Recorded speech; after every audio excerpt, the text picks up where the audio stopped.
Mbak Rara tercatat 3 kali gagal hentikan hujan waktu konser. Warganet, pawang hujan kok kehujanan. Viral aksi pawang hujan Rara Isti Wulandari 3 kali gagal menghentikan hujan saat konser. Publik sebut remotenya rusak. Melalui unggahan pemilik akun TikTok @saidah pada Minggu 12 Juni 2022, terlihat Mbak Rara yang berusaha menghentikan konser Noah berada di depan sekitaran panggung. Mbak Rara yang sempat terkenal lantaran menjadi pawang hujan di ajang MotoGP Mandalika, dipuji karena keahliannya menghentikan hujan saat perlombaan berlangsung.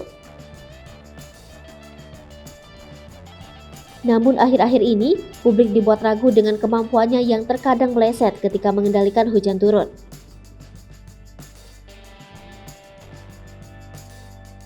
Warganet yang mengetahui unggahan @saidah banyak mengkritik aksi Mbak Rara yang dinilai mengganggu saat konser berlangsung, terutama pada area VVIP yang dipenuhi dengan banyu menyan.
Hai pemirsa Sri Popo TV, jangan lupa komen, like, dan subscribe, serta tonton terus berita-berita terupdate lainnya.